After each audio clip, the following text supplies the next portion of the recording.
Kinulong po ni nanay si Scarlett sa bodega. Ha? Anak?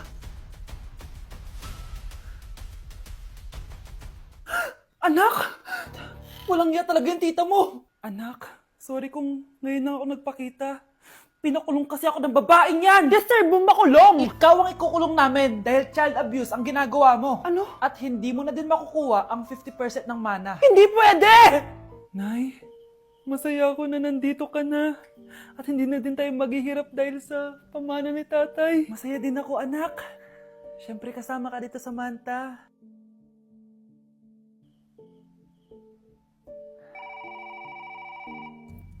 Ano ba? Bakit tawag ka ng tawag, ha? Oo, wala silang kaalam-alam. Sige na, baka mahuli pa tayo. Sa wakas, sa atin na ang mana. Maghahati tayo dito. Palayasin mo na yung mga batang yun, ha? Ako bahala. Ang galing talaga natin magpanggap date. Mga anak, aalis na tayo dito sa bahay. Lilipat tayo sa mas malaking bahay. O eto, mga gamit nyo, inimpake ko na. Talaga, Nay? Scarlett, huwag ka maniwala dyan. Nagpapanggap lang yung nanay mo. Samantha, ano yung mga pinagsasabi mo? Magjowa sila ni attorney. Sinet up nila tayo. Ganyan ba ang ugali mo, Samantha? Kaparehas ng nanay mong sinungaling? Samantha, ano ba? Kung ayaw mo sumama, edi wag. Sige, kung totoong anak mo talaga si Scarlett, saan at kailan mo siya ipinanganak? Ang dali naman yan. Edi sa Manila. Pinanganak ako sa ibang bansa. Hindi ikaw ang nanay ko. Ay, oo nga pala, sa ibang bansa pala. Sorry, nakalimutan ko. Ang dami namang drama. Total, nasa amin na ang mana. Umalis na kayong dalawa. Kung ayaw niyong pati kayo, ipakulong ko. Kung meron mang makukulong, kayong dalawa yon. Salamat sa pagtawag, Samantha. Inaaresto kita, attorney, sa kasong panloloko. Palpak ka talaga! Naisahan niyo ako ngayon, ha? Hindi pa ako tapos sa inyo. Talagang sinira mo yung sarili mo, attorney, para sa pera. At ang dami mo na palang naloko. Samantha, huwag na tayong maghiwalay, please. Oo, Scarlett. Dito lang ako palagi sa tabi mo. Kayong dalawa, mag-ingat kayo palagi, ha? Gamitin nyo na maayos sa pamana ng tatay nyo. Salamat po. Anak, kunin mo yung cellphone sa kwarto. May tumatawag ata. Ah, sige po, Nay. Sabi cellphone ni nanay. Anak, bilisan mo naman. Ay, salamat naman, nakatae din. Scarlett, ba't nandyan ka? Eh, di ba pinukuha ko sa cellphone ko? Pinagsasabi mo, Nay. Kanina pa ako dito sa loob. Nay, eto na po cellphone niyo. Sino yan, Nay? Bakit kamukha ko? Teka lang, bakit dalawa kayong Scarlett? Nananaginip pa ako? Ah, Nay, ako yung totoong Scarlett. Ha? Sinungaling! Ako to, Nay. Ang totoong Scarlett. Sandali nga! Hindi na ako matutuwa sa inyong dalawa, ha? Isa lang ang solusyon dito. Magtatanong ako at kung sino makasagot ng tama, siya ang totoong Scarlett. Unang tanong, saan ako may balat? Balat? Ah, Nay! Sa puwet! Nay! Sa kifi. Tama! Kifi. Ha? Totoo ba, Nay? O, diba, alam ko. Susunod na tanong, ano ang timbang ko? Mukha kang 100 kilos, Nay. 75 kilos? Tama! 75 kilos! Yes! Huling tanong, ano ang birthday ko? Birthday? Mahina pa naman ako sa ganyan. April 14, 1977? April 15, 1977. Tama! Ikaw nga ang totoong Scarlett! At ikaw, dahil talo ka, lumayas ka na dito, impostor! Ay! Sino ba kasing Scarlett na yun? Bakit kamukha ko siya? Anak, kilalang kilala mo talaga ako, no? Siyempre naman, Nay. Anak mo ko eh. Worth it lahat ng pagpaparetoke ko dahil sinira mo ang mukha ko noon. Ngayong napaniwala na kita, gaganti na ako sa'yo. Yes! Ang taas ng score ko! Anong score mo, Scarlett? Ah, 19 yung score ko. Ay, hindi perfect. Buti pa ako, naka 20. Bawi ka na lang next time, ha? Scarlett, nagawa mo ba yung assignment natin? May assignment tayo? Hala, di ko nagawa. Huwag mo nang sasabihin kay Mama. Ah, sige, di ko sasabihin. Ma'am, may assignment po pala tayo. Ay, oo nga pala, may assignment tayo, class. Ang hindi gumawa ng assignment, bagsak sa akin, ha? Bida-bida talaga tong si Samantha. Okay, class, sinong iboboto niyong president? I nominate Scarlett, ma'am. Ako? Di ako papayag. Dapat ako yung maging president. Go, Scarlett, kaya mo yan. I nominate myself because I believe na mas responsible ako. I believe na hindi ako nangungupit ng class funds. Iboto niyo ako dahil matataas ang mga scores ko. Iboto niyo ako dahil hindi ako nangungopya para lang tumaas ang score. Ako ba pinaparinggan mo? Mukhang may natamaan ata. Congrats, Scarlett! Deserve mo maging president! Gagawin ko yung best ko. Good morning, class. Hindi na papasok si Samantha. Ha? Ano nangyari? Ang balita ko, nag-drop na siya dahil sa sobrang pressure sa nanay niya. Palagi siya pinapagalitan kapag hindi perfect yung score niya. Nagalit din yung nanay niya nung hindi siya nanalo ng president. Kaya, na-depress talaga siya. Kawawa naman pala siya. Breaking news! Magla-lockdown ng Pilipinas dahil sa taas ng kaso ng COVID. Bakit COVID yun nasa balita? Eh di ba monkeypox na tayo ngayon?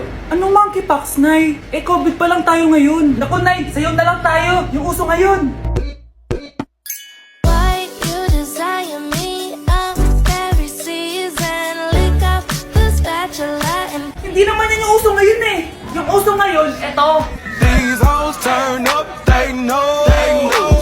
When the picture man say pop. Nice, gusto niyo po? Oh, ano naman yan? Dalgona coffee. Yung uso ngayon. Dalgona coffee? Hindi ka pa rin nakamove on dyan?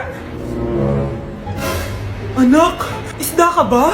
Ah, Nay, ginagawa ko yung workout ni Chloe Ting. Sama ka? Chloe Ting? Sino naman yun? Kapit ng tatay mo yun, ah. Oh, anong kailangan nyo? Eto po yung ayuda nyo. Thank you. Ang konti naman ang ayuda nyo. Wala bang sushi dito? A few moments later. Pabili po. Magkano po itong alcohol? 300 po, ma'am. Mahal. Etong isang box ng mas. 500 po. 500? Eh sa amin nga 50 lang yan eh. 2022 na, mahal pa rin ang mas. Baliw Ko. ata to, 2020 pa lang. Ano pinagsasabi mo? Hala, may COVID siya. Ah, wala akong sakit. Wala akong sakit. Kunin nyo na yan, i-quarantine nyo na. Ang bobo nyo. Nay, ito pala yung manliligaw number 1 ko. Approve ba sa'yo? Hello po, tita. So, ikaw pala yung manliligaw ni Scarlett? Ano ang kaya mong ibigay sa anak ko? Hindi man po ako mayaman, pogi naman ako. Pas sa walang pera, sa daming luho ng babaeng to, hindi mo mabubuhay yung anak ko. Di naman importante yung pera na eh. Basta pogi. Next! Lu, akong pera to. oh.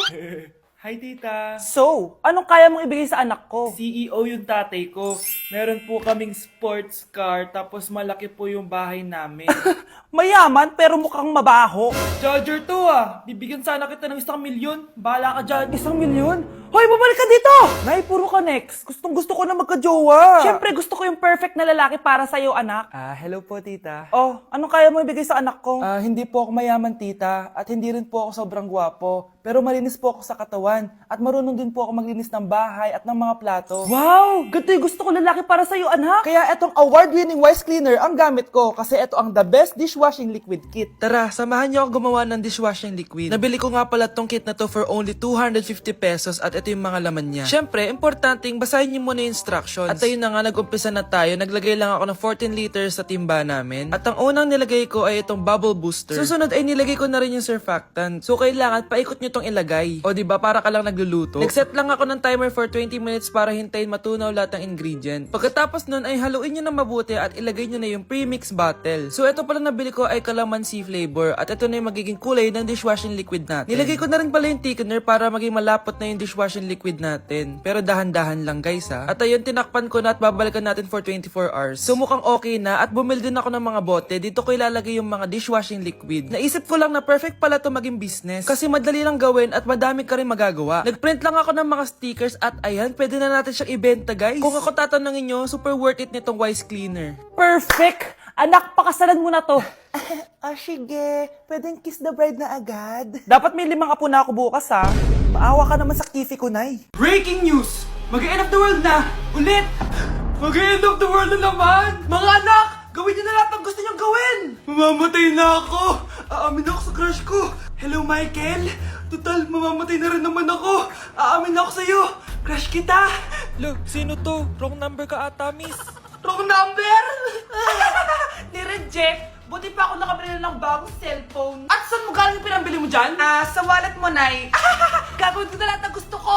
Ang iingay nyo! Nag-review ako dito, oh! Look, mag-end of the world na nag-review ka pa din? Hindi naman totoo yan! Gawa-gawa lang naman Illuminati yan! Bahala ka! Sasayaw na lang ako sa TikTok bago ako mamatay!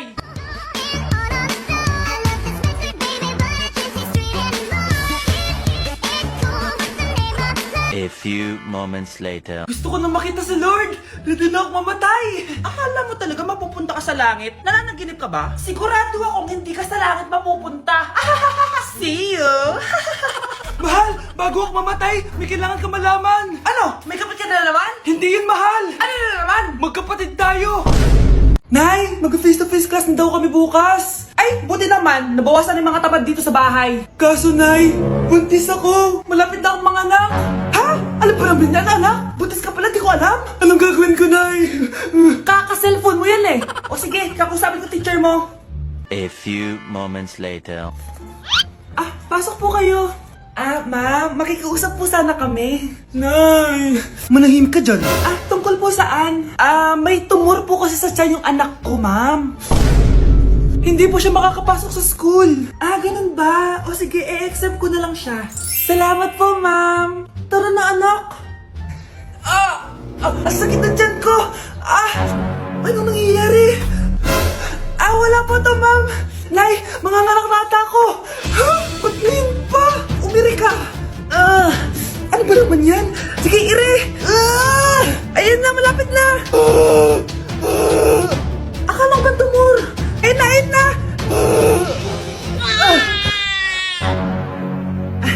Grabe na talaga yung mga bataan ngayon! Nagsisibuntisan na!